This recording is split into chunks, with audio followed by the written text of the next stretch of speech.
Hey guys, if you're shopping for knives and gear, make sure you check out the description of the video you're watching right now for a link to my Amazon store where I've compiled some of the very best items available, including some of my own personal recommendations.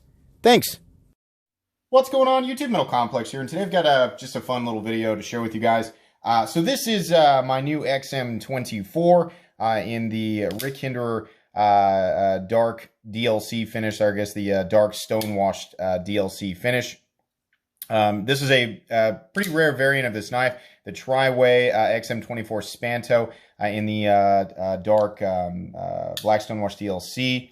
I put a carbon fiber scale on the front, yada yada. We did that video, and this is just kind of like my most loved knife right now. And for anybody who doesn't know, I'm a huge Hinderer fan. I like to buy a Hinderer knife, enjoy it for a while, and then I end up I generally keep it in really good shape, and then I sell it, and then I, buy the next thing I like. I've got my user knives that I like to use, and I kind of just like enjoying whatever Hinderer I'm enjoying at the time. This one is pretty special.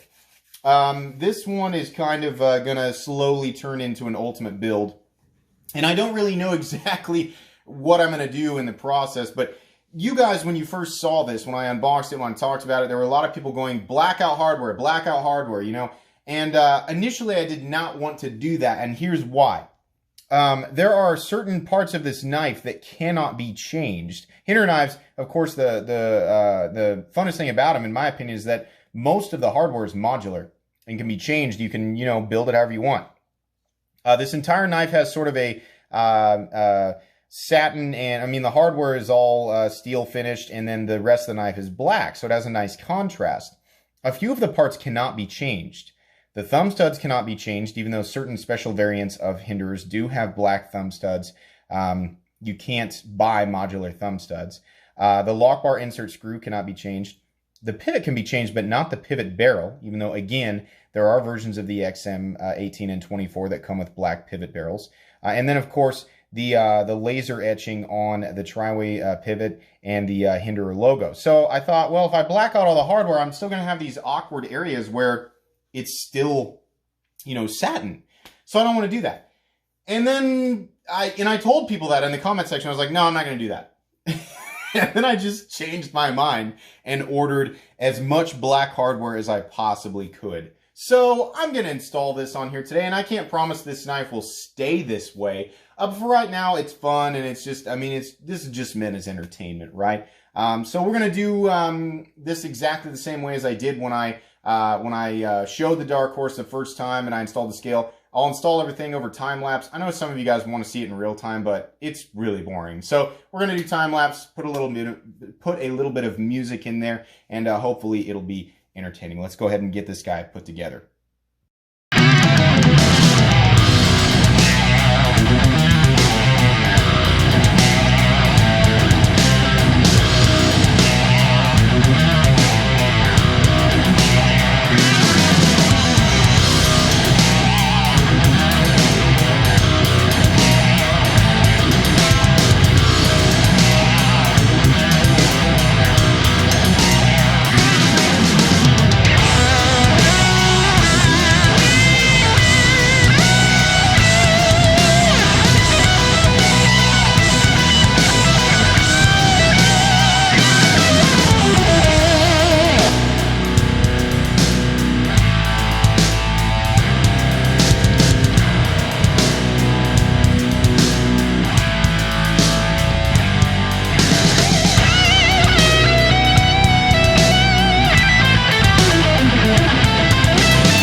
That was fun. I always enjoy taking apart Hinderer knives and adding hardware, and I like how this looks. It's like I said, the awkward areas are the areas where you can't completely black things out. Fortunately, the standoffs that come with a black stonewash finished XM are already black stonewash, so you don't have to switch those out.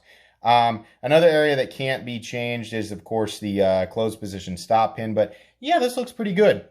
So here's something that did not go exactly the right way, and this is a great opportunity for me to help people who are worried about taking apart their super expensive knife, right? First and foremost, you gotta be super careful. If it's a stone washed finish, no big deal. If you slip, if the tool slips, a scratch isn't really gonna show, right? But your heads on your tools are likely steel. And that steel will impact titanium. Now, I didn't hit any of the titanium or anything like that. So what I'm saying is just be careful when you're doing this stuff. All of these little pieces of hardware they're like black oxide coated. And that stuff, when it scratches, it shows the steel color underneath. It's a fairly durable coating, but you grind a steel tool into it or something like that and you can slip. Now, on all the screws and everything, it ended up perfect. No slipping, anything like that, even on the inside. And the Hinderer Armorer's tool is fantastic for that reason.